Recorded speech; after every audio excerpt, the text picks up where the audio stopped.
ipagpapatuloy nila yan kasi parang 8 individuals na ang inooperang tumakbo.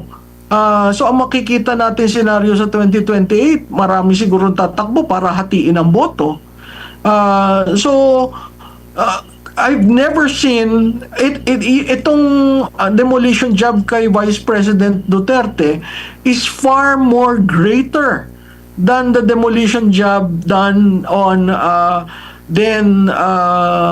Speaker Senate President Villar and then si Vice President Binay.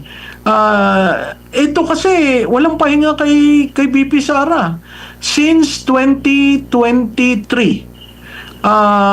So makikita mo parang lahat ng plano nila ipolitika, parang lahat ang plano nila gamitin ang pondo ng bayan para sa politika na makakatalo kay Sara Duterte at mapropromote ang kanilang kandidato.